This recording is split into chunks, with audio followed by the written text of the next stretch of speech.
السلام عليكم ورحمة الله وبركاته. أشما أعرفوني كبجان توتا إلمان أورمو كان الدنيا رجرتنو ما جرتنو تنغارة جرات عن اسم جدا هذا وان تكرا دبتوف فنجرا إنس قوتا كينيا جاغنا onni siviila Jawaar Muhammad kan yeroo hammaa kana mana hidhaa keessatti argamu. Ijoolleen tokko tokko kan yaanni jaraallee namaa hin galle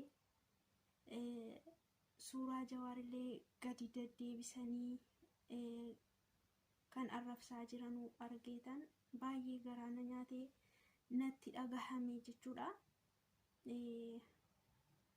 waan akkasiitiin maqaan isaallee dhahamuuni waan tolu miti. Jawaar jechuun ija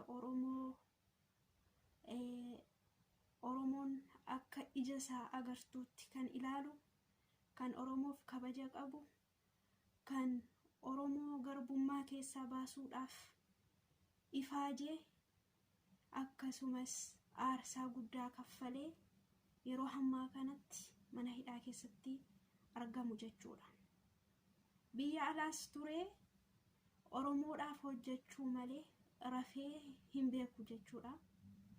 Haa ta'uyyuu malee umrii isaa kanaan, umrii dargaggummaa kanaan wayyaanee dhiiga Oromoo fixaa ture, Oromoo ajjeesaa ture wajjin Jawaar Muhammad tokko ta'ee mana hidhaa keessa galuunsaa baay'ee waan namatti dhagahamudha. Yaa Oromoo jabaa keessan jabeeffadha. Yeroo harkaa qabdan ittiin qoosinaa. Hamma yeroo hammaa kanatti Jawaar dagatamee jira.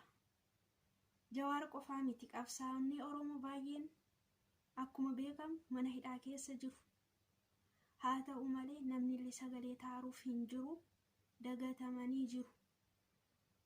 Jawaar Muhammad mana hidhaa keessa kana hunda turuu dhiisaatii guyyaa tokko mana hidhaa keessa turuun isaaf hin malle. Kabajatu isaaf mala malee xiqqeenyi wayyaanee wajjiniin mana hidhaa keessa isa galchu yookaan balleessee miti, nama ajjeesee miti, saba biraa jibbee miti, saba biraa xiqqeessee miti. Ummanni kun garbummaa keessaa ifatti haa ba'u. Mootummaa wayyaanee ta'e mootummaa kana dura turellee ummanni kun atuma du'u takkaa bilisummaa atuun argatiin guyyaa hadhaa gahee ammas ittiin fuufiin ummanni kun haa bilisoom, waan isaaf malu haa argatu jedhee dubbate malee badii inni hojjete yookaan kan ittiin wanjala jedhamee inni mana hidhaa keessa turu hin jiru. Haa ta'u malee hammas sagalee haa taanuuf hundumti jira bahuu qabanii. Namni tokko badii malee mana hidhaa keessa turuun hinuma hin ta'u. Jawaar mootummaan Oromoodha. Oromoon mootummaadha jedheeti biyya namaa irraa galee mootummaanis qabee hidhuun isaadha. Hinuma waan baay'ee nama saalfachiisu. Haa ta'u malee yaa Oromoo, nuti yeroo gabaabaa sooshaal miidiyaa irraa haasofneet yookaan torban lama torban tokko yeroo gahe jechaadha hin daganna. Isa du'e hin dagatama, inni mana hidhaa jiru hin dagatama. Ummanni kun Oromoof jecha, nuuf jecha, isiniif jecha kan jarri mana hidhaa keessatti waadamaa jiranu. Nummoo hadhaa sagalee ta'uu fi dadhabuun baay'ee waan nama gaddisiisudha. Ijoolleen tokko tokkollee kan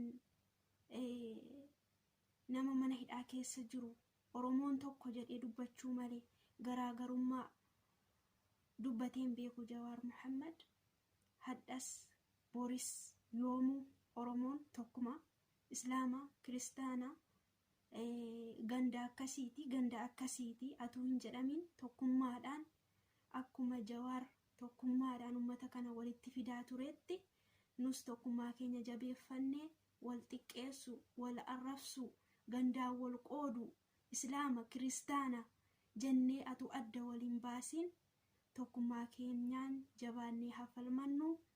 Uummanni Oromoo hin bilisooma. Rabbiin biyya keenya nagaa nuuf haa godhu. Galatooma Oromoo ko baay'ee sin jaalladha. Chaayinaalli kun yuutuubiin kiyya haarawaa. Subscribe, share, like naa godhaa. Wal haa guddifnu, waliif haa dhaabannu. Kanuma sinin jedha baay'ee sin jaalladha.